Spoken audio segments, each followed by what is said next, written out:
Call the meeting to order. It is 3:45. And I have two items, informational items. I'm going to start with the easier one first. And then I'll get into the accreditation one. So the easier item first, and this is sort of a dumb question on my part. Does the PGC meet in the summer? Yes? It has met, but it's not expected that shared governance continues in the summer. We've been in an emergency situation. But generally, shared governance, or whatever we're calling it now, is suspended in the summer because none of everybody. So we do not, I'm looking at the next meeting. We have reasons we may need to meet. That's what There's I'm like that accreditation thing. I'm trying to, what I'm trying to do is I wanted all of us to be on the same page, and our next meetings, if you go to the second page, is June. So I think we really need to know July, August, what. Our next meeting is June. What? No. If you look at our next meetings, on the second page, it lists April, May, and June. Oh. So I just want to make sure we're all on the same page because they're really around the corner. And so I wanted to get a calendar. What I really wanted to do was get a calendar out to everybody. The next meeting we have, outlining all the meetings, making sure they don't, there's not an issue with any holidays, and then also add items that we should be reviewing at certain months. So say it's budget or something. I wanted to add that in there so we would all have that information. But that brought up the question, do we meet over the summer? I would say that the general practice, the general practice is not to meet over the summer, but if there are pressing issues that must be taken care of during the summer, then we will have to take care of it. Okay. So do I go ahead and schedule one or two meetings for July? What is the, I'd like to just get them down even if we don't meet, just so we can. Yeah, they should be scheduled. Okay, very good. Because I have a feeling it could be interesting to have the renovation report. Yeah. Very good. So then we'll move forward and add two meetings for the following months in the summer. Okay. All right. The other one.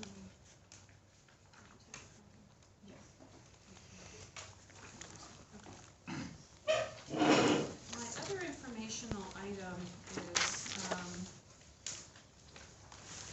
the group had asked me to start putting together a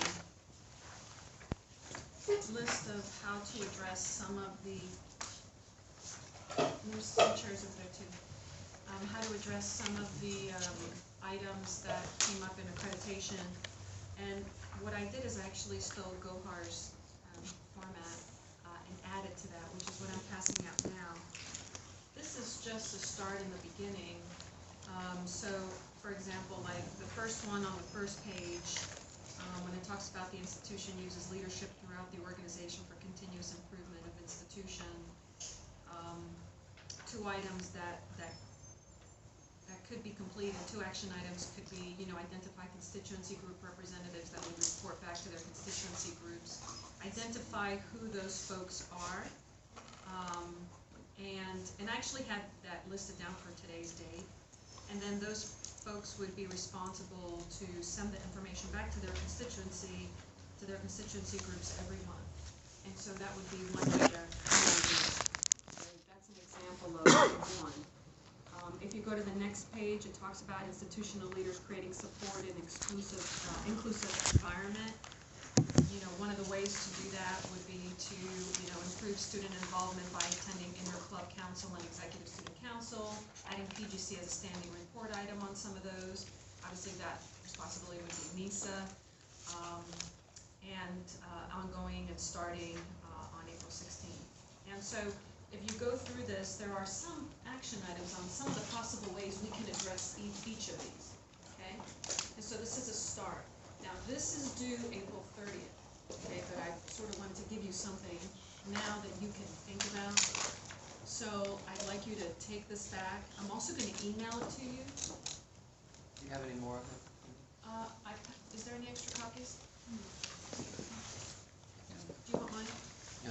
and I are sharing, he didn't get Okay. one, so. I'll give you mine as soon as. Okay. So, go through these, you know, and see if there's something you wanna add, if there's something you wanna modify. My goal would be, if I email this to you today or tomorrow, I'd like you to, you know, provide as much feedback as possible, because I'd like to present a copy. We only have one meeting in April, so I really had wanted to present on April 16th, you know, the action plan with everyone's input into it. Because then it also gives us still a little bit more opportunity if we want to tweak something, okay? So I'm thinking maybe a week, giving you a week to review it and add input by email. Is that reasonable? We need more time. You're doing it. I know. I'm just wondering if it should go to our, if we should have the time to take it to our constituent council and then bring it back to the. I know that we were talking about this when my son's going on 360 degrees around us, but it occurs to me that you might not time in that. Okay. We can come up with I really would like to come up with a date that we can all agree on at least today, because I just want to, having that one meeting in April, I just want to make sure we're all on the same page, because if I don't get it into GoHar by April 30th, my You're hair's getting going to into get the shorter. accreditation steering committee. You may not have hair. I might not have hair, you're right, you know, so, and it's, I don't know if y'all noticed, it's getting really short. So, give me a day that you think with your constituency groups, you can get feedback to me. Hopefully before the 16th, because I'd like to come back on the 16th with a more comprehensive.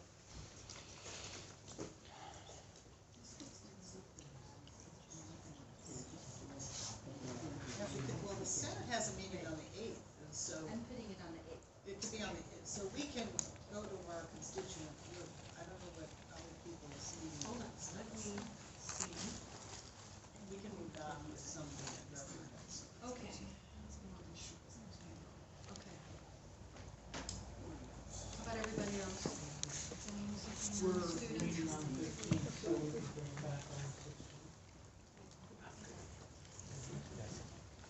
The only problem with that is I can't get it out when I post the. We could call that emergency information. You know, I mean, it's better to have the constituent input than. I agree.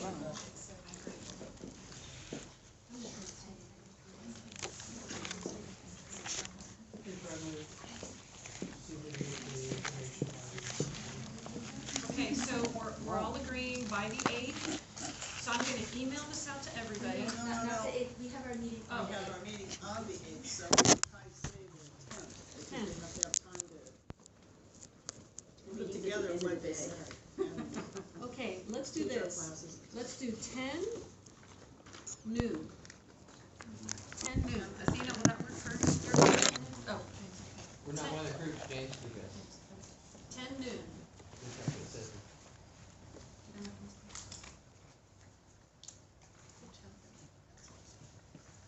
I made a mistake. Okay, 10 noon, the 10th at noon. Will that work with everybody?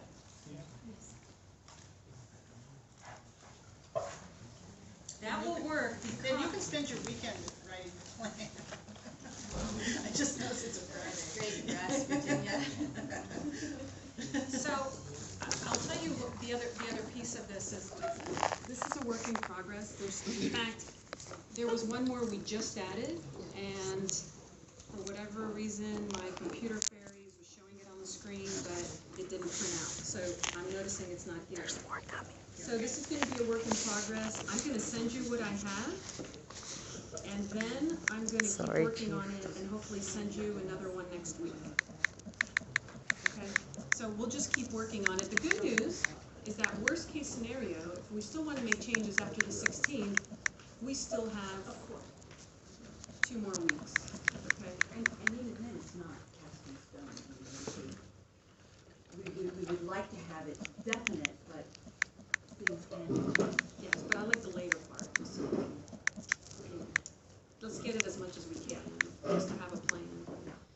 So everybody's good with that? Yes. And then I will have a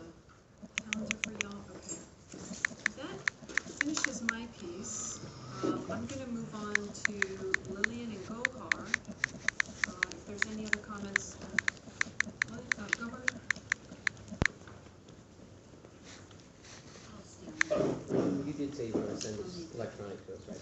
Today, today or tomorrow. Okay, thanks. I'm sorry, That's okay. made a mistake. We'll meet on These Tuesday. meetings aren't having. Didn't we always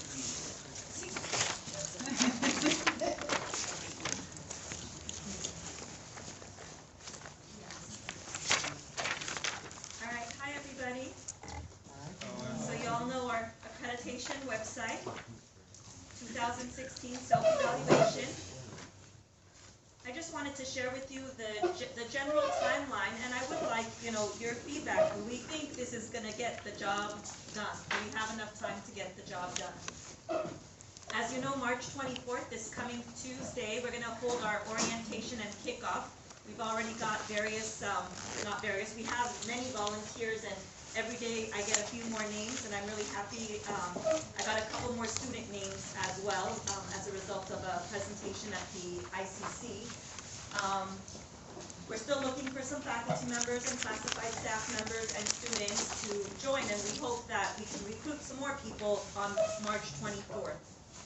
We had planned on April 17 doing an accreditation forum for the college community, just an overall training on the 2014 standards, disaggregated data, really understanding, what the college needs to do and sort of where we are with that. On April 23 and 24, the Accrediting Commission is hosting a symposium in San Diego, and there will be 5 members of this college attending that symposium. And they will learn a little bit more about the 2014 standards and the expectations and the attending sessions. And they will come to our steering committee and report out what they've learned. Our steering committee meets every 2 weeks. By April 30th, the action plans are due. So I appreciate your trying to move forward on all the standard 4A recommendations and having an action plan in place. I wanted to let you know that those action plans, we would like for all of the constituent groups to also have a chance to review those action plans, make sure we're not missing anything. Do we think this is going to get the job done? Basically, we need to create some buy-in on the action plans because we're going to start implementing, and it's what we need to get done. So there is space for the Academic Senate to review the action plans, Classified Senate to review those action plans, as well as the Executive Council of the Associated Students to take a look at those action plans, and then it comes back to the PGC.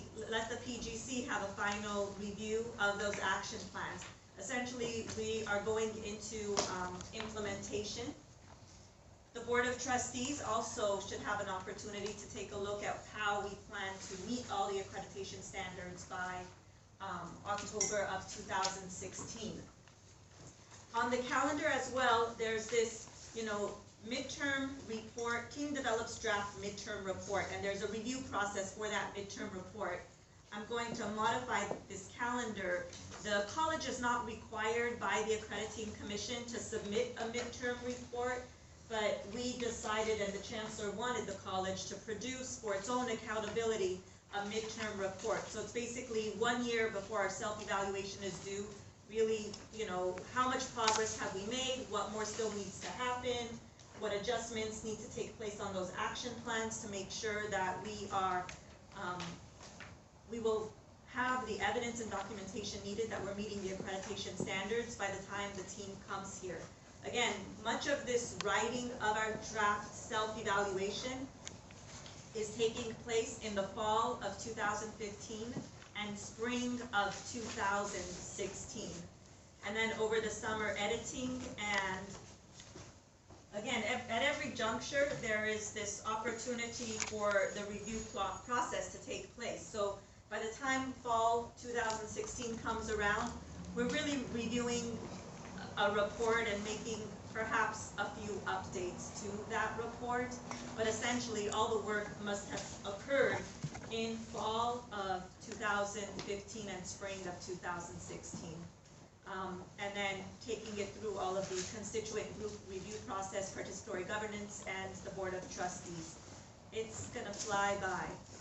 So if you have any comments on this timetable, let us know. There was one other, so it's basically, I just wanted to review this timeline with you. Go hard. Yes, I have a question. yes. So, I mean, it looks like your timeline is basically tailored to the restoration process. Yes. Is there any plans being made for the reconsideration process, which is a lot more aggressive Well, timeline? that's what, I kind of want to throw it out to this council. It is an open process. We want to have all the right people providing their input. You know, do we use the existing work group members to respond? We are waiting for the letter from the commission to Right. explain, so I don't want to go spinning our wheels. Now, if you've got, we know what those standards are Right. that they're going to ask us to respond to, so if you have information that you think that was not presented, either in the show cause report, in the May 8th update letter that we provided, let us know, let me know, let Lillian know. But again, how do we want to organize for So our that's what I'm wondering. I'm asking So there was you for suggestions. an email, there was an email that had gone out that said, as soon as that letter is received, the team that's responding will be announced. Who sent that email? I'm looking at you, Steve, as a guilty party. No, No? probably me, yeah, once we get the letter, then we'll establish a team. I'm looking for the Participatory Governance Council to just, yeah, no, it's me. You know, how do you think it would be the best way to organize? Should we, I Well- don't want to detract, I want to put our best foot forward Right, with the yeah. information, and I don't want to detract from the heavy-duty work that's going forward with the restoration. Yeah, I mean, it seems like it's not mutually exclusive work. I mean, it would be very similar work. I mean, we know the deficiencies that they've identified. Really, all they have to, you know, the more that they have to do is give us reasons why they identified those deficiencies. Right. So we could certainly start, I mean, and it would be part of what's going on anyway, but since that timeline's much more aggressive, it seems like those specific deficiencies, you know, the standards that they said that we weren't meeting, we should be starting to do the work groups on addressing those specifics. Yeah, we haven't gotten the letter yet, but I have read the court's kind of ruling, and I think the processes are completely different. I don't think there's much commonality at all between the work that we've been talking about and the work that's going to be involved in this reconsideration or injunction process, as the accrediting commission has called it. It's my understanding that we're going to be asked to provide information that was not provided to the commission in July or in June of 2013. What information did you not present in June of 2013 that you would have provided if you had known that the commission was Right. thinking about pointing out these particular activities? So what we're going to be doing is transporting ourselves back to 2013 Okay, yeah. and trying to think of what was not, like, what was not in our show cause report. What did we neglect to say that if we had said it would have made a difference? And I don't think that's at all like what we're talking about Okay, yeah, here. right, yeah. Yeah, you're right. It also sounds like some heavy lifting in itself to really do that well. Well, it's going to be challenging because, frankly, we're going to be relying on people who were involved in the process in 2013 to sort of put together what's missing. Because it's hard to know what we did not say that we should have said, because I suspect that we tried to say everything that we could in those documents in 2013. For example, and what's interesting is like standard 3C, which is technology. So the team report said we were fine, and then the commission, after they made their decision, said, no, you don't meet standard 3C1 and 3C2. And currently, in this restoration report, we met those standards. But still, transporting ourselves back in time, and what information on standard 3C1 and 3C2 related to technology did we have, but did not present, that would change their minds about our meeting or not meeting that standard. And so that's kind of hard to say until we know what they're going to give as the evidence that we didn't need it then. Exactly. And once we Right. know what they're saying, you weren't doing this, then we can say, oh, but we were doing this, you didn't, you Yeah. known that we were doing this, but I And, don't know. and, I know I'm volunteering to work on that because I was involved in 2013 good. and maybe even before we get the letter, and I'm sorry, Steve, I've been meaning to call you, we should have a, preliminary Yeah, actually, meeting just to I've, talk I've, about I've been working on a document, Appreciate that. pulling out those pieces from the show cause report that we did that are pertinent to this. So we'll be able to focus on those 10 or 11 that are at issue. Yeah. And, We have all the names, don't we, of the Oh, groups? of course, yes. Because I think it's those groups that should be called Yeah. together or at least contacted to see if we can get people who worked on it. Yeah. And that we could be doing now, just saying we're going Right. to Convening. such that. So maybe what would be helpful, if, Hold on if one you. second, we've gone I'm over sorry. 10, extend for. Extend for 5 minutes. Maybe what would be helpful, since you've been working on putting this together, if you can put up, it doesn't have to be on the public website, it can be in like a Google Doc, uh-huh, and send that out so that we can, those of us who think, we were here in 2013, can take a look at what you've already put together. yeah, sure. That would be really helpful to have. Okay, Karen, what I'd like to suggest, and Willie and I could comment, basically at our next accreditation steering committee, after we've done this kickoff, at the next accreditation steering committee, really talk about, how we're gonna map that out and plan it out, and who, who else to contact, so that, we can put that process together. And maybe have some people on the steering committee, a couple people that are focused solely on this part.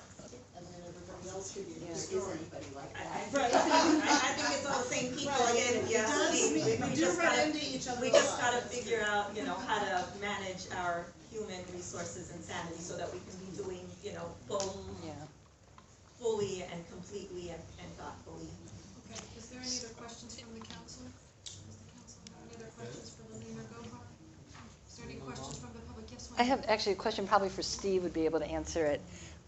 It's my understanding that the judge actually expanded what the ACCJC, has to tell us, why we were deficient and not just those 10 or 11. Yeah. And they filed a motion to limit it to those 10. Do you know the status of that? It hasn't been heard yet. Okay. But yeah, you're right, the tentative decision, the long, thick decision was relatively narrow, and then the order that followed was broader. My sense is that the long decision is ultimately going to be where we end up, not the broader one, because that was where all his thought went into and the logic really behind it supports that. But that's speculation. So there Is are there a hearing date? There wasn't last time I looked, but I'll check. So it's going to actually be like a hearing, lawyers arguing before the judge? Yeah, I don't know if there's going to be Okay. oral argument or if it's just going to be papers. Okay. All right, thanks.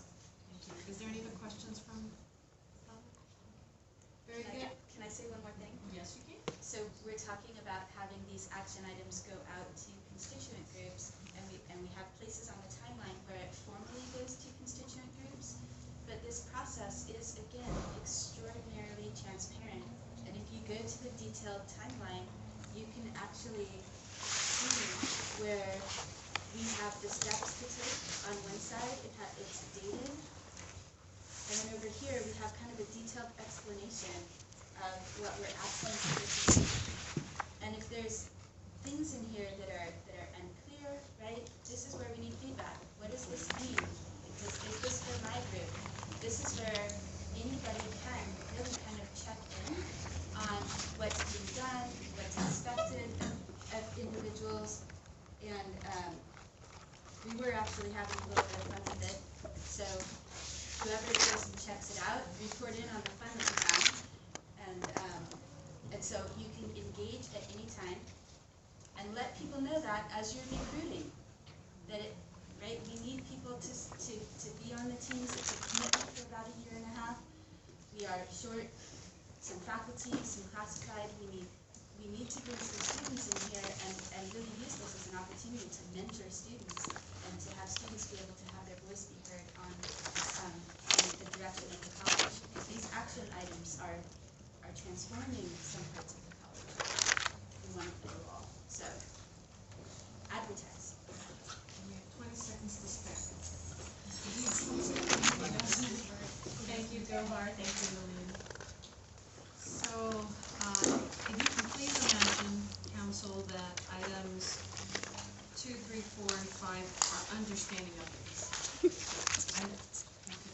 switch those with your eyes.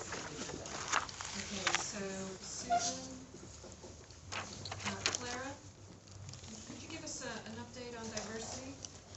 Come on up.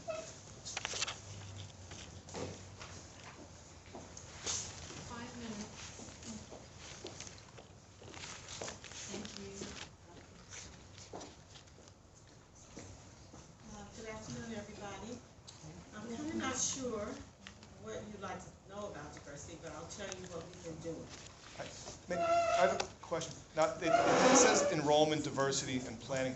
Is it intended to be an enrollment committee, diversity committee, and planning committee? Are these reports from committees? These aren't just in general reports on diversity. Is that right? The council had wanted to get sort of just updates on the standing committees that we have. Right, but I want to, it doesn't say committee, so I think Clara was looking at it and saying, is this just about diversity in the most general sense? And that's not what it is. I whispered to her that it's a committee. Okay. So, diversity committee meets every second Tuesday of the month, usually upstairs. We are getting more of our committee members. For a while, we were short of our committee members, but now we have, and some people are here, they're there. So we planned a big event last year, the Equity Institute. We thought that was really, really good. And now the whole college is working on equity, so we have another event planned. We're in the stages of planning another big event. And hopefully, so we're working on that. We'll let you know as it materializes. But the other issue that we wanted to take on this year is I brought a draft of our hiring for the last 2 years to the diversity committee so they could review it. It's in draft form because it hasn't gone through the chancellor and the executive committee. So I showed that to them, and then one of the goals we want to do is focus on hiring. So we have 2 issues. We want to plan a big event every year that the diversity committee sponsors, and we want to focus on hiring at the college. So I'll be, I can bring more information on that as we go along. Let's see. We're also looking at a diversity calendar. The college office offers a lot of diversity events, and they're all siloed and they're all over the college. So we're working on how can the diversity committee support those events that students have, departments have, and different organizations have on campus.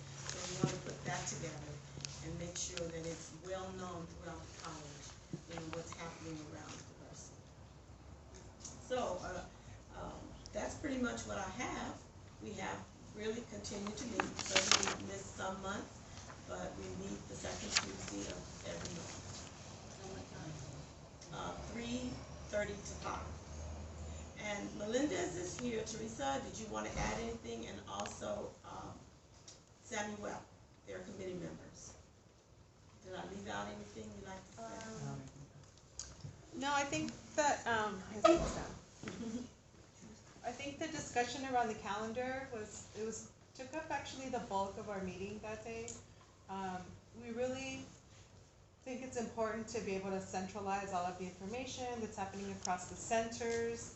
There's different events happening that we find out either that day or after it's already passed. So I think that a calendar is really important to not only to communicate these events, but also as a unifying tool for the centers. So that, in this process of trying to get the centers, kind of, the city college is one big college with different parts, that such a calendar would serve as a tool to kind of facilitate that unifying of the centers.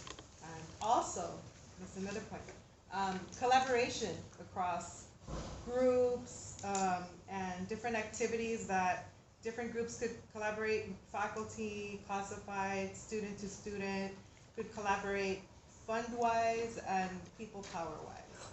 So that's another push for the calendar. Okay, so did you guys have any questions that you'd like to ask me? She has a question first. Her hand is up. It's a 2-part question. So first, can students join this committee? Yeah, they're supposed to have students there. They started out last year, but we haven't seen the student preps this year at all.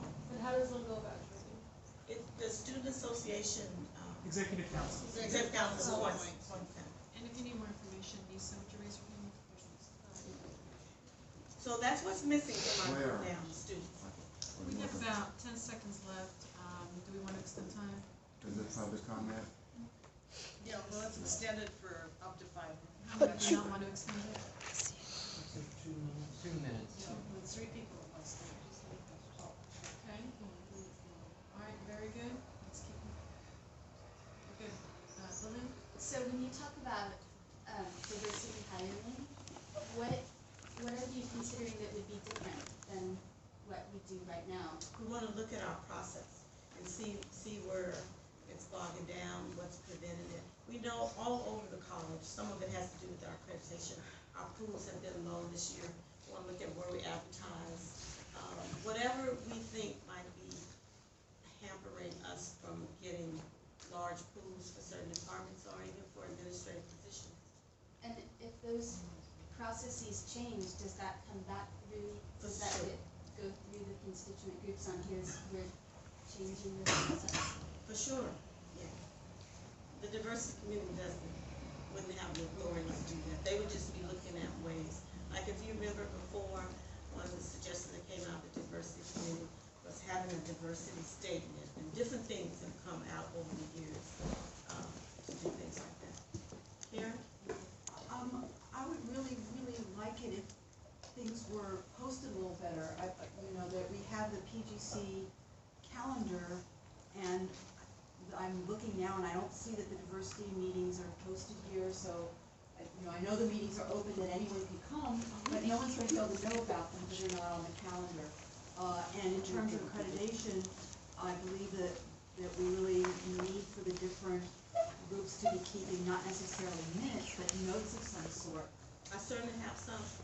Can you work with, the president's office maybe? I'm not sure who maintains the PGC's website and the committee,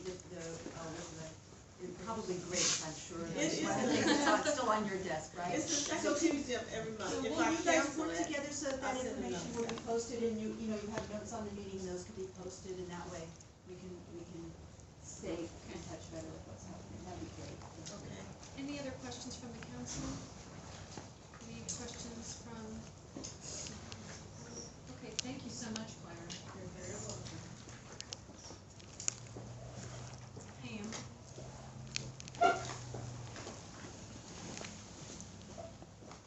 Hang on a minute, I'm still trying to process what just happened about giving Grace more work.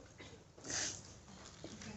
So, my understanding, before all of the changes, there was actually a shared governance coordinator that was responsible for all the minutes of all the different committee groups or whatever, to make sure that they were gathered, posted, etc. So, I guess I just need to hear, Grace didn't ask me to say this, of course, I'm just, I think as a union person, it's just automatic for me to ask that question, was that already part of the structure where it's Grace's responsibility in performing her duties of her job to be taking care of and be responsible for all the minutes of all the different committees? I don't think that's what, unless I missed it, I think, Clara, you were gonna get with Grace to give her the dates of your diversity committee meetings so we can post those on PGC. Is that what I understood? Right. The It's notes, second Tuesday the of every notes. month. No, but Right. then, And what I The will notes. give Grace. I don't think No, Grace is it was- writing It's any the minutes. It was notes. more than that, though. yeah, I heard minutes and all of a sudden it got put Okay. on, Don't we need to have the notes posted? The other, I see that at least the planning, committee has its notes posted, and I Okay, thought so- for accreditation they're also posted. Why I'm don't just- we I'm ask? protecting a worker and how Yeah, no, much I work agree. somebody's But automatically we really- putting on her. That would be great. So can we go back and, sorry, Pam, give me one second. Sorry, Pam. Clara, Grace, can you work together and figure out? But that wasn't, the issue is, There's another issue. I any agree with- minutes I that are agree gonna with come you. up, or a question about the minutes, where are they and do they need posted and where do they get posted? Sarah said Whose she already work has is it. that? Is it Grace's? I mean, if that's Grace's Well, work, what and if she I knows post it. them on my website under diversity? And there's a link there. And the sheet Okay, links I'll so post we them on can- my Okay. website under diversity. So, There's a link. so Clara will post them on her website and we'll provide a link to that website. Will that work? Yes. Well, so then that becomes the consistent part, right? Is for this question to come up about any committee Right. or any group, right? And we can do that with the other groups as well, so we can do links to the other sites as well. So we'll provide, we'll just put up a link. I just didn't want Grace to get more and more work, because I see that happening a lot out here. Thank you. Thank you for bringing that to our attention. We appreciate it. Okay. Yes. This brings up something, and I thank Athena for bringing it up. We did have, for many, many years, an 80% staff person who worked more than 80%, collecting all this stuff and coordinating it. And that office was summarily closed by the first interim chancellor we had for some reason I'm not very clear about. I think we need to look at that, because we've talked about this in the Senate too, is that there's no centralized place. So it gets farmed out to people as it comes up, and pretty soon Grace is doing the job of two people, instead of admitting that we need a shared or a participatory governance officer, whatever you want to call it, that person's job is to make sure all this happens. It's more than a full-time job in this college. Yeah, I think we should put that in our action items. Absolutely, maybe a plan in our little. No, seriously. Yes. Then it has some structure too. Okay. Yeah. Yes, Lynn. So I want to point out that a wonderful thing is happening in dialogue and sharing of information at the Participatory Governance Council, where one interest group heard what was happening with another group, and I want to also share that I have a part-time classified person that you would be interested in for the same reason. For that discussion, we have a lot more committees under the Academic Senate, and we're trying to figure out who's posting all of these minutes and handouts and calendar dates and managing access to it. And I've been saying, I need this person. She's wonderful, and I need her to be doing other things that actually help with more kind of planning type of stuff. But that workload issue is certainly there, and it would be something I would want to put on your radar. You might want to check in with her. That's another person who used to be, that used to be a full-time position, and now it's just part-time. And we still, and Same we have that amount. 80% that's totally missing, and other people are just, so we need to talk about that in some form. I think. I'll do some research on that past position. You could talk to Attila DeBoer, who was the coordinator for years, and he'd be happy to tell you more than you want to know about. So far, everything that I've heard from the faculty about speaking to the issue about the classified positions is 100% accurate. There was a full-time, there was a part-time, one that was 80% disappeared, or was removed, right? I mean, it's all about the staffing. Staffing issues for classified hasn't changed for a long time, it's getting better. The work's still there, if not more. I'll check with Attila and I might make it one connection. Good. Okay, let's move on. Pam. Sorry. So, good afternoon, everyone. This council heard from me quite a lot in the fall semester and in the spring semester. So I think I'm not really seeing any new faces. So I think everybody is pretty well aware of the general purpose of the planning committee and the kinds of things that we meet about, because you've heard me come before you with things like education master plan and program review. But should you have any of those kinds of questions, you can go to the planning website. It's ccsf.edu/planning.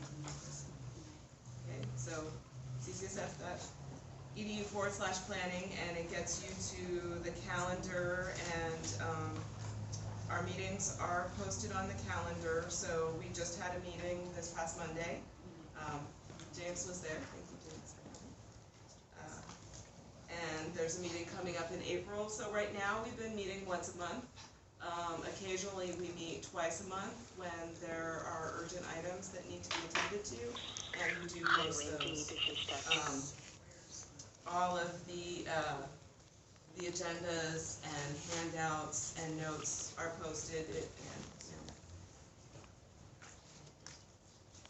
You can see from our last meeting, our Monday meeting, for example, we were talking about achievement and achievement standards and outcomes. So we always try to have a portion of our meeting that is actually looking at student learning and student achievement, since planning is connected, of course, to what actually happens at the institution and how we assess what happens at the institution.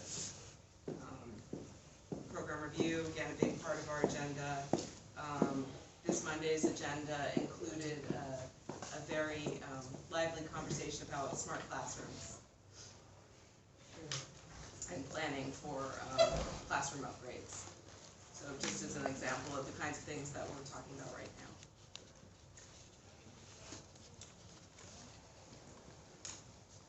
Any questions for Pam?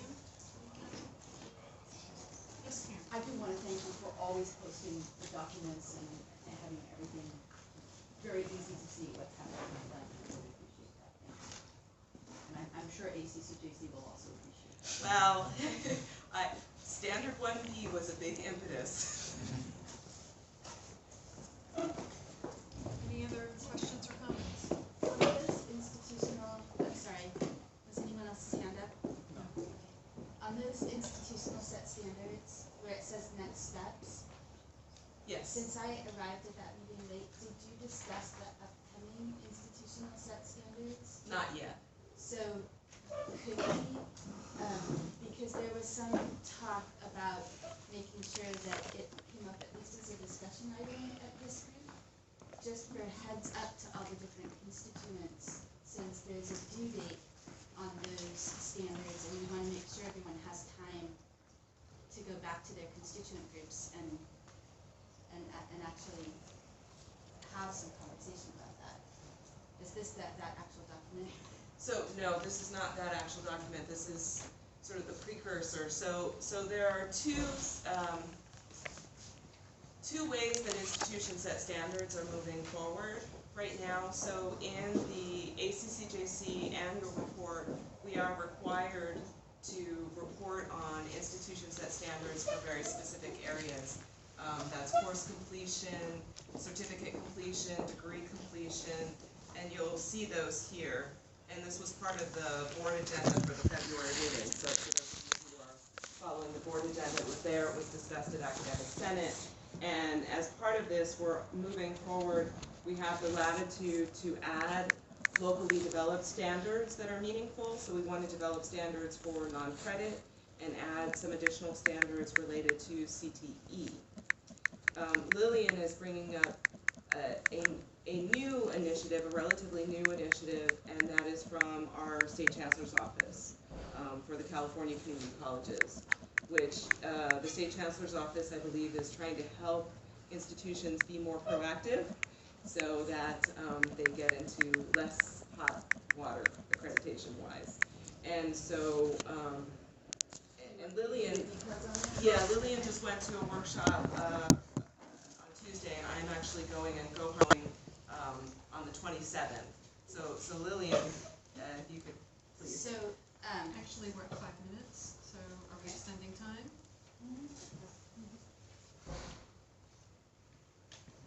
Okay. So she can get a report. We want to know about that. Okay. okay, so, 3 minutes? okay, so there's a piece of legislation that passed that requires the state chancellor to report out statewide on new institutional set standards for all of the community colleges. And this first time around, since it's being put together so quickly, they chose 4 standards that we have to report out on. What's different about those standards than these institutional set standards that Pam Mary talked about is that these new standards are supposed to be aspirational. Not like we're going to make it, but intentionally aspirational. And the first 4 categories are course completion, which we already have. So they preset the first 4 to make it easy in a short time frame the first time around. Accreditation status, the audit report, what your audit report says, and the one that might be interesting, which is why I wanted to see it shared out to you guys, is to set an aspirational institutional set standard for what proportion of our budget is spent on employee wages and benefits. And so I certainly wanted to make sure that everyone kind of had a heads up that there's an aspirational goal with a very quick timeline that needs to be set, that that potential item has some I think is of interest to everyone.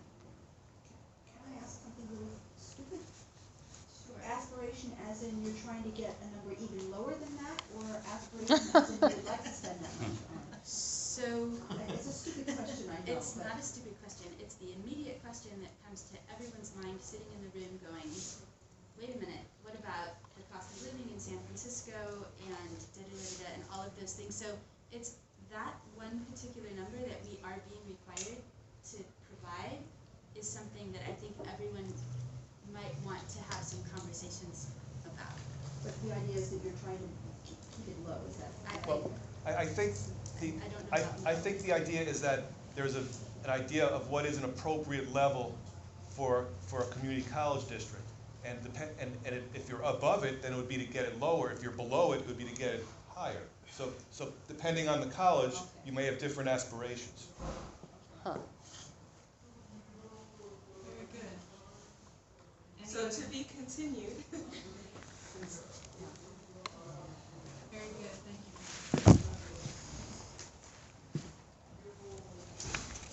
Next, Steve Bruckman, Turn. Robert's Rules of Order training, 45 minutes.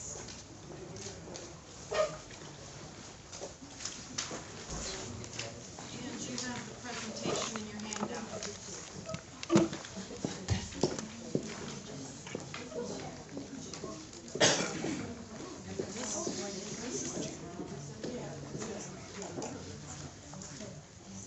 Okay, so Robert's Rules of Order. First of all, let me say that I'm not an authority on Robert's Rules of Order. It so happens that I've been working in with public agencies for 27 years. I've done planning commissions, city council, local board of trustees, state board of governors, and none of them have really adhered to the Robert's Rules of Order to the extent that they ever asked for a presentation on it. Some of them knew it, some of them didn't. They made motions, but I tried to familiarize myself with this presentation, but I suspect there are people here who are more familiar than me, so please feel free to interrupt if that's the case.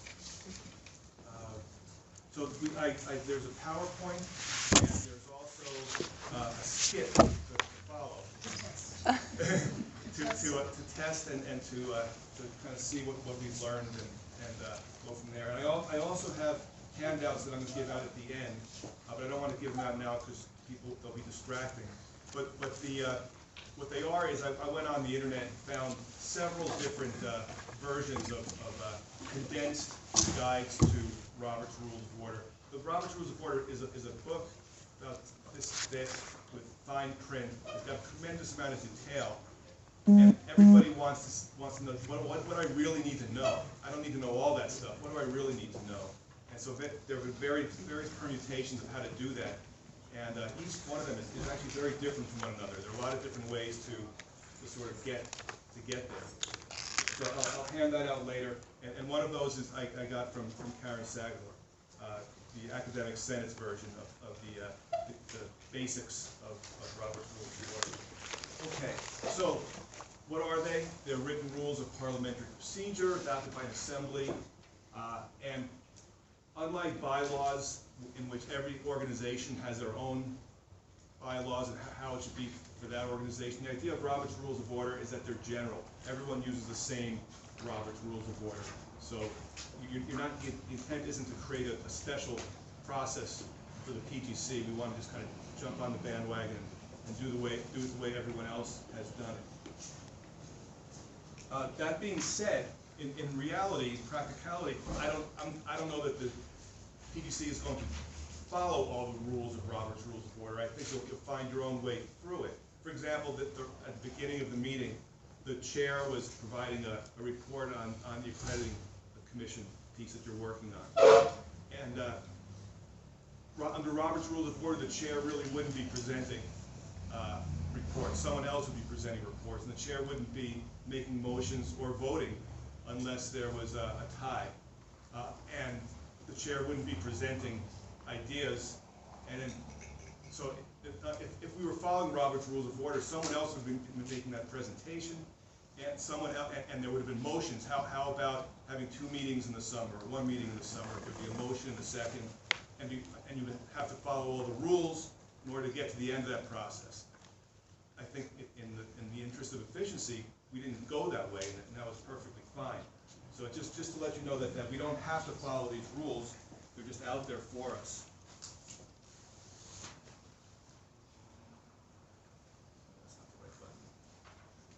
Okay. General application, one of the things about Robert's Rules of Order, a rule in almost every case will have exceptions. So and that makes it hard to simplify, because you have these rules, and they seem like pretty straightforward rules, but then there's a footnote, and it doesn't apply in a certain case. So the rule is there that there's a conflict between the general and a particular. The more particular will govern. The exception will control. Quickly on the call to order, the order of business. I think we're all familiar with that. We go with the approval of minutes and reports, special orders. You usually do your unfinished business first before you get to your new business. I added Brown Act on there because Robert's Rules of Order naturally doesn't have the Brown Act. But we here in California have the Brown Act, which brings about some special characteristics. For example, the Brown Act requires an opportunity for public comment.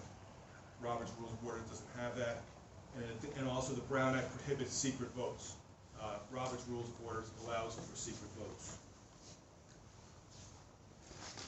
So the core of it all is the motions. Business is brought before an assembly by a motion. It's a formal proposal by a member that the assembly take certain action. And a main motion, the motion to take action on a particular item, is called a main motion. And a main motion can be made only when no other motion is pending, and it doesn't take precedence over anything. Precedence is a big thing in Robert's Rules of Order. Can I make this motion now? Does it take precedence over what's going on?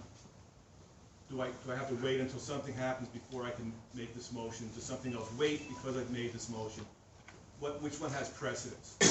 And the main motion can be made only while no other motion is pending, meaning the motion on the topic that you're going to vote yea or nay on, all the other minor motions pertaining to that need to have been resolved first before you get to take action on the main motion. And one thing I noticed as I was learning about Robert's Rules of Order is there's a tremendous amount of verbiage in there, but it's mostly common sense. I mean, common sense will tell you that you're not going to vote on the motion while there's a motion pending on that motion. Otherwise, that other motion will get lost. You'll never get to it. So you have to get all the little ones taken care of first before you get to the big one. And it's logical, but they talk about that in terms of precedence, and it tends to become perhaps more complicated and confusing than it needs to be. Okay, so there's certain times when you cannot make a main motion. If it conflicts with the bylaws, if it presents the same question as a motion that was previously rejected, if it conflicts with a pending question, or if it seeks action beyond the organization's scope. So generally, you can't make motions that you're not empowered to make. You make motions on the items in front of you, and I think as long as you keep that in mind, we'll be fine. So how do we make a motion? A member obtains the floor from the chair. So that's how it works. And sometimes there'll be a staff report first, where the item is actually introduced. But in order for this group to get involved, you look to the chair, and the chair says it's now time to consider this item. And if there's someone who wants to make a motion, the member makes a motion. Another member seconds it, and then the chair states the question on the motion. That's the way it's done. You have a motion, a second, and then so there's perfect clarity on what's being done. The chair is supposed to state the motion, and then the maker of the motion gets to talk first to say what they think about the motion that they just made. Now, until the chair states the question, the maker of the motion can change it. The maker of the motion can say, wait a minute, that's not really what I meant, I want to change my motion, and the maker of the motion can do that. But once the chair states the question, the motion is the property of the assembly. So the maker of the motion cannot say, wait a minute, that's not what I meant. Now you're into the amendment process. It's no longer, it's now the assembly's opportunity to discuss it. No debate before the question is called except minor technical points may be made, and a motion to amend before a vote may be approved. Okay, so members debate. The rules provide that each member speak twice. That's typically not the case in most bodies that I've been involved with. If somebody feels strongly about something, they will often speak more than twice. And I don't know that we've ever considered limiting that here. But if at the end of all the conversation, the chair puts the question, that's the terminology they use. One of the things about Robert's Rules of Order that makes it difficult for people is they have all these funny phrases, like puts the question. I don't know why they came up with that particular phrase. And then the chair announces the result at the end of the vote. Now you have the main motion, the motion on the item in front of you, but then there are also all sorts of other motions. There's a subsidiary or incidental motion that relates to the main motion and must be decided before the main question is decided. One of these is a motion to amend. That's often the most frequently raised motion. And it takes motion over the main motion. So you need to get your motion to amend taken care of before you go back to your main motion. But it yields to all other subsidiary motions. So there's all these other sorts of motions that people may raise. And if someone raises them, you need to resolve them before you vote on your motion to amend. And I'm not going to talk about everything on the screen because I don't think we'll really get through this process. Okay, so putting the motion. How do you put the motion? When the debate appears closed, the chair may say, "Are you ready for the question?" If no further debate, a vote occurs, and the chair must always call for a negative vote. It's not just all in favor. You have to say, "Are there any opposed?" That's the way it's done. Different ways of voting. You can vote by voice. You can, like all in favor, say aye. That sort of thing. By rising. If a voice vote is inconclusive, if you can't really tell who the winner is by the voice vote, they call it by rising. And there's different ways to do that, but secret ballots are not permitted. You can do it by show of hands or general consent if no one objects. And I think that's how it goes here very often. For example, when we say, "Can we extend for 3 minutes?" and nobody says no, that's sort of by general consent, even though a motion hasn't been made. If we were being more technical, we would say, is there a motion to extend for 3 minutes? And is there a second to amend for 3 minutes? But we try to keep things moving a little bit faster than that. A member has no right to explain a vote during voting, because that would be continuing the debate. The debate is supposed to be over when people are voting. Because sometimes people say, "I'm going to vote yes on this, but I really want you to understand why." And that's not the way it's done. You get to do that before that when you're debating, or maybe afterwards when the thing is all over with. Maybe you want to have a conversation afterwards. But when you vote, it's yes or no. It's not yes, but I want you to really understand why I'm doing this. That's not the way it's done under Robert's Rules. And the chair votes only if it will affect the result. So the chair votes only in ties. So that in this body, that would be very rare. Oh, and the one there in the middle, the member may change his or her vote up at the time the result is announced, after which the assembly must consent to a change. So the vote's not sort of written in stone until the result is announced. Okay, so subsidiary motions, the ones that are not the main motion, they're applied to another motion without accepting or rejecting it. They're applied to the main motion, and there's an order of precedence. And there are various charts that show what these orders of precedence are, and I'll give them out when I'm done. And these motions can be applied any time after the chair states the question, until there's a vote. When there's a vote, it's over. You can't jump in with more subsidiary motions, but in that time in between the stating of the question and the vote is when you do these subsidiary motions. And these are some of them. I'm not going to talk about each one of them. They're mostly pretty self-explanatory. I made a mistake. I put commit and refer to committee, but that's the same thing. A motion to commit is referring it to committee. Those aren't separate motions. Another category is called privilege motions. They're not really on the relating to the pending business. They're more in terms of process, orders of the day, questions of privilege. It's more in terms of. I disagree with how we're going about doing this kind of a motion. And then we also have the motions to recess, adjourn, and fix the time to adjourn. So here are some more of these motions.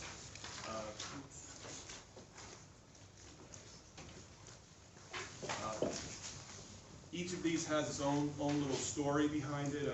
I'm not going to get into all that. I think it's more than we need at this point. But just to give you an idea of a variety of motions. And some of the materials that I'll hand out, a lot of this is explained more if you're really interested in it. And then there are also what are called incidental motions. These are requests and inquiries. And generally these sorts of motions don't require a second. If somebody wants to make a parliamentary inquiry or has a point of information, which means I want to ask a question, you don't need a second. You can just kind of jump in there and do that. Certain motions are not debatable. Delay a motion on the table to temporarily suspend, to move the previous question, meaning to end debate. When these motions are made and seconded, there's not a debate. You just vote. Just go straight into it.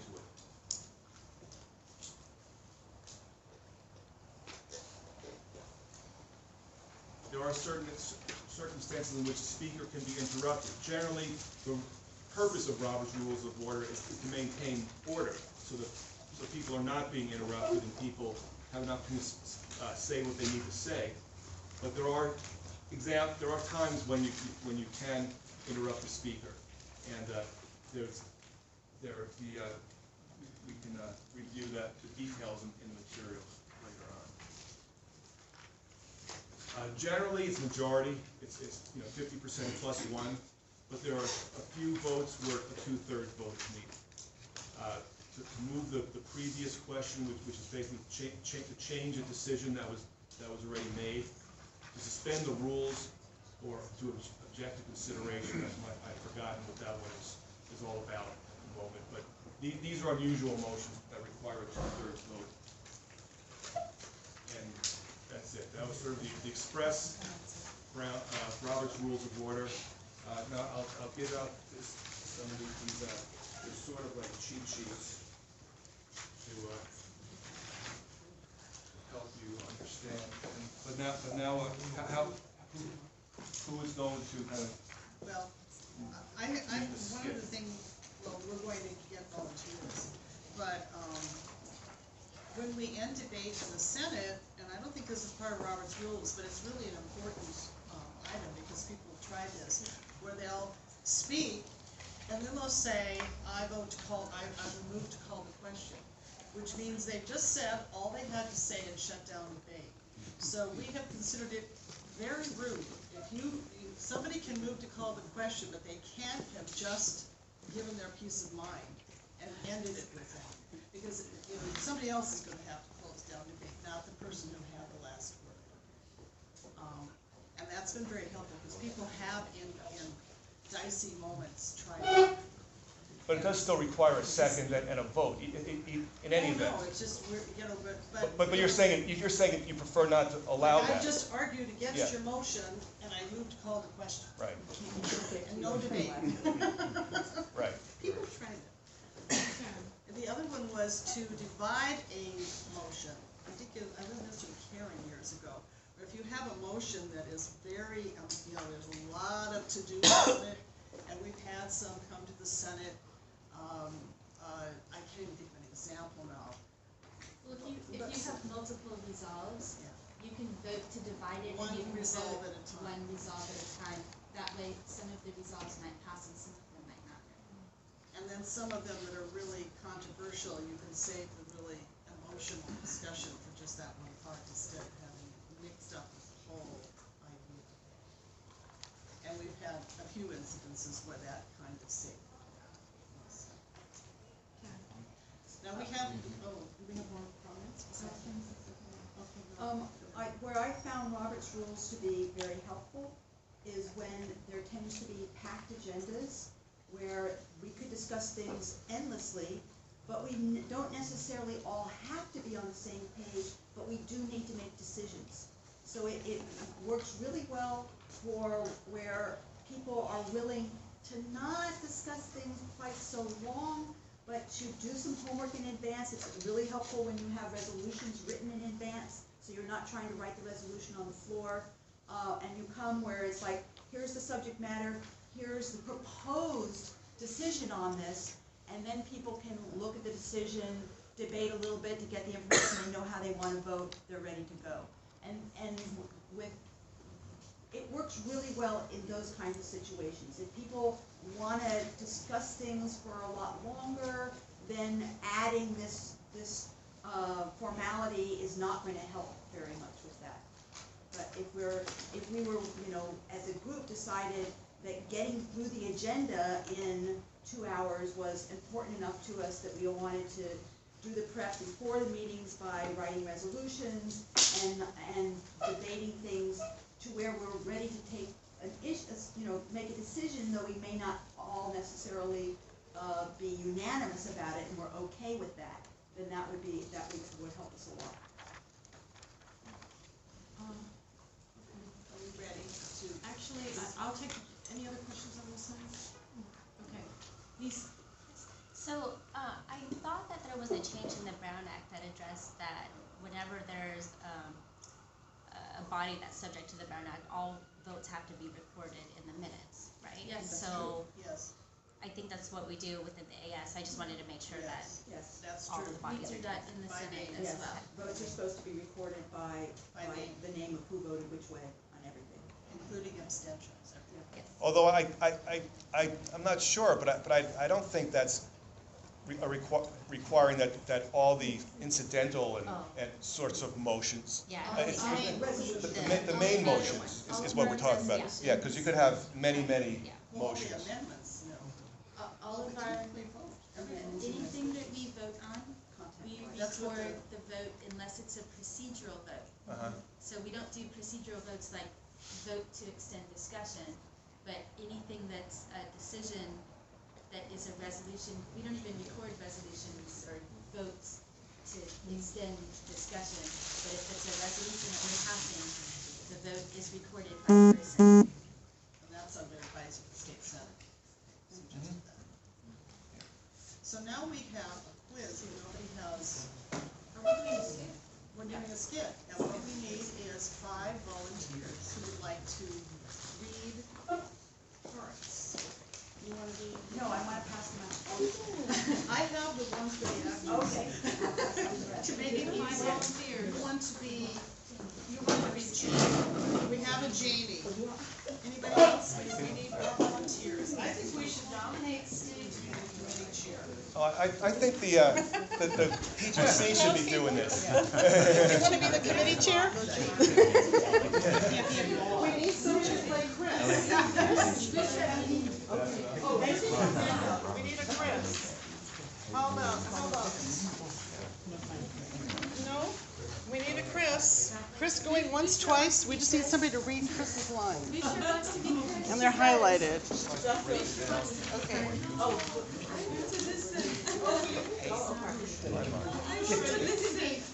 How about one line? Now we need one more. Wait, am I still Chris? No, Boucher's Chris. How about you be, huh? Boucher's Chris, right?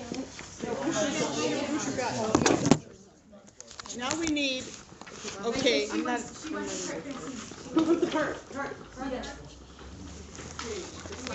You got a copy? So we'll start on the front. We have about 20 minutes.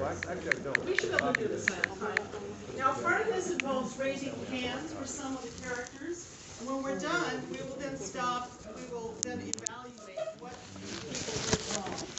And this is all things that have actually happened. Am I somebody?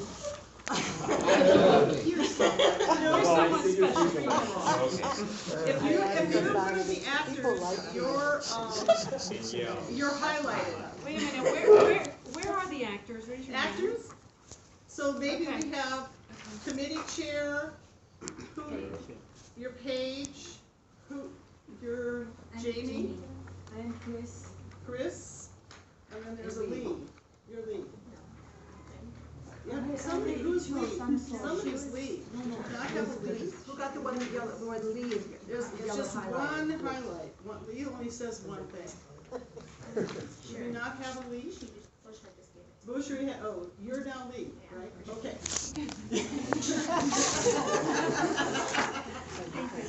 So notice, there is, huh? Myself? Somebody has a sheet with a highlight on it. Chris is highlighted. Who has Chris?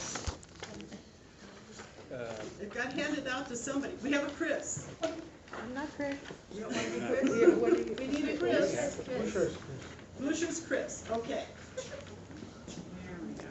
All right, so our committee chair. Lesbians will begin proceed. this meeting. Okay, we'll begin, we don't have a gravel, but here we go.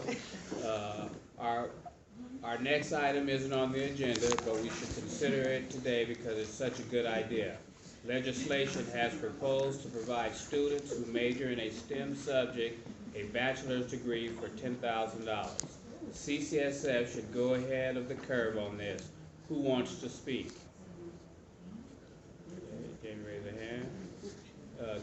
Chris? No, you have to say Jamie, I see. Oh, it wasn't highlighted, I see. Jamie, I see your hand raised, but Chris, didn't you want to talk about this?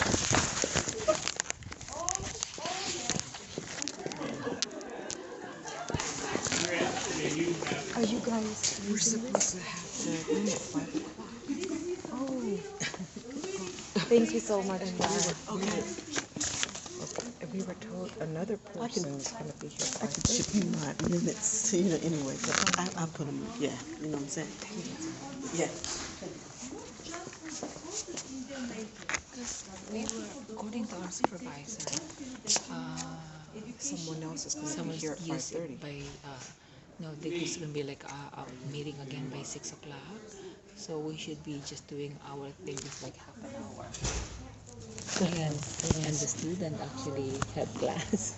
Sorry, give me a second. So we're not the one. Agendized 3 days ahead of time, so the biology department might also be here to speak. Yeah, I get, there's distinction to be drawn between what Robert's Rules of Order and good boardsmanship.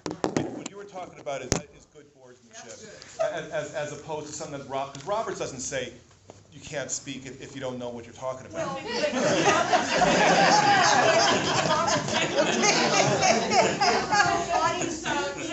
once the motion's made and seconded, anybody Can say anything. Yes, Although, even though some should not. Free education for all. But a point here, which I'm not sure it's in Roberts, is also that bodies need to consider things that are under their purview, right? And in this case, who sets the fees? They're set in Sacramento. Nobody here. Some committees. Right, so there could be a discussion of starting a movement to petition the state of California to change the fees. Yeah, and I think that brings it back to the motion, because the motion cannot cover something that's not within the purview. Right. So the motion is supposed to structure the debate. So if you had a properly constructed motion, theoretically, you wouldn't have people going off on those tangents. That's the reason to have the motion in the second and the chair to state the question. Right. But a lot of what Roberts is about guidance. It doesn't really. Right. So now we get to lead. What did Lee do? Lee did two things. You're a that are jerk. not allowed. He did two things that were very bad. That was my favorite line. Selfish? Right. So Lee launches into what's called an ad hominem attack, right? Lee says, you know, you're a terrible person. And that's one of the things that the primers that I've used about Lee's emphasize is really a major piece of Robert's rules, is you are not to attack other people. In fact, in the strict versions of Robert's rules, you're not even to use the names of anybody else. You're supposed to just, each person is like conversing with the chair, right? And just, it talks about the ideas and doesn't talk about the people. And what's the other thing? In fact, something that Francine said earlier. Well, did she call for the vote? Yes, Lee calls for the vote after saying, here's what I think about it, and now let's go ahead and vote. Yes. Actually, there's a third element there. Yes. She actually believes she said the proper thing to have done was move to amend the original motion, which was never made, to add A to the word STEM. Right. She never said what she wanted to do.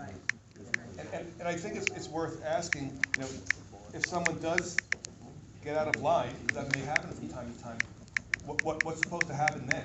Oh, I mean, is somebody supposed to, yell "shut up" or go knock Or booking ambulance for you.